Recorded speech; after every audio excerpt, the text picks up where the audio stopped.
This may be one of the reasons you hit shanks. Oh man, there's nothing worse than that hosel rocket. There's nothing worse than that hosel rocket. You don't really know where it comes from. You've just hit a good shot, and just out of the blue like that, it happens.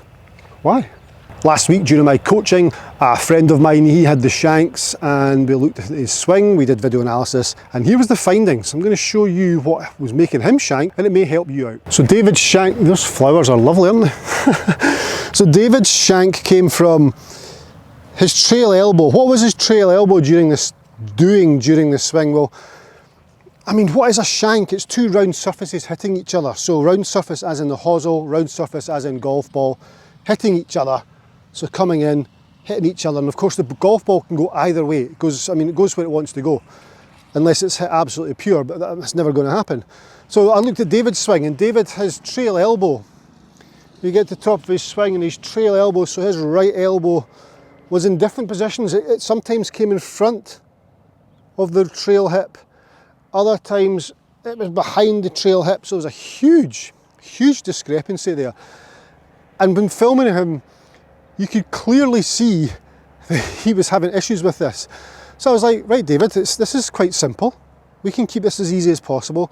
The trail elbow, as it comes down, has to get in front of the right hip.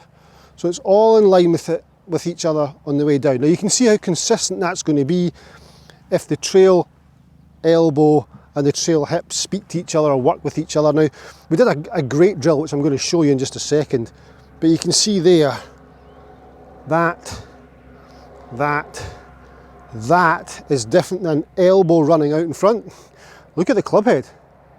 What's going to have to happen there? Well, it's going to have to get thrown at the golf ball. The face is miles open. Body gets out the way too early. There, now the elbow's behind, stuck in here. Okay, what's going to happen? Well, the club's out and it's coming down. It's coming across the golf ball, and of course leading with the heel shank. We tackled it very easily. David had a shirt on that had two-tone colour. So the front of his shirt was white and the back was blue, so there was a line down the middle. But just imagine the seam line down your shirt.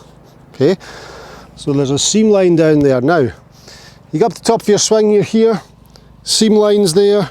As you come down, your tricep and right elbow, trail elbow, stay in line with that seam there, and continue through. Now if the body stalls, then the elbow's going to go in front. If you're too active with the body, elbow goes behind. But we try to think about the tricep of the right arm, trail arm, marrying up with the seam on that shirt.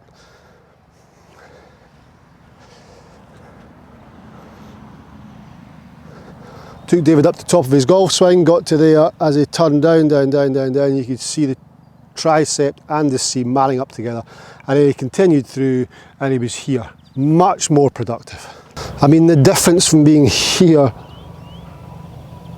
and then body riding out, elbow behind, there, hands coming first, elbow in front. Look, we're completely out of sync.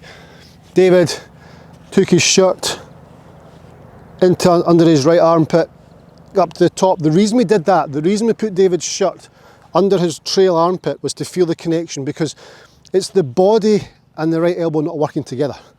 So we put that under there, and all of a sudden there was a reference point up to the top, and then from there you could turn, and now look, amazing. Look at the club. Got to hear the club slightly behind him, which is brilliant. Then from there you could continue to release the body into impact, and all of a sudden his right elbow was much more connected, and he was able to hit the ball without shanking it. So he took his address position, popped his shirt under there. That's all he did, because the shirt underneath put him in that right elbow position with the hem or the seam of his shirt. Got to there. It was just body turn, right elbow in place. It was brilliant. Up the top, turn. Did loads of these at home in the mirror. Put your club out there. Up, tricep, hem of shirt. Tricep, that seam of the shirt there. Put the right wrist back. Oh, brilliant. Underneath, creates the same action there. Then from there, David was much more controlled and able to keep the body and that right trail elbow working together as one. It's absolutely flushed, isn't it? absolutely flushed. And David got the hang of it pretty quickly. Did a couple of short ones first, so little softer shots under there, just to feel okay, but not having the elbow moving, just ensuring that the hem of the shirt or the seam of the shirt was the focus initially, because we can still get a little bit out of way, but then tucking it underneath really did help and make it more achievable for him. And you know, he never shanked one. He never shanked one shot after this. I mean, the shank was frequent as it was, but it eradicated it completely. So by tucking that under there, David's position was good, very good. Turn, turn, look how connected. I mean, that club face is coming back there square every time. He did feel restricted. Of course he's going to feel restricted. There, there, there. Right elbow and tricep staying in line with the hem or the seam on that shirt. I don't know why I keep calling it hem, seam. There. And just hits another bullet 6 iron, which David now does. If you shank or struggle with strike, please try that. Please leave comments, let me know how you get on. Also hit the subscribe button. Check out my website, eurekagolfswing.com, and I'll see you in my next video. Bye bye.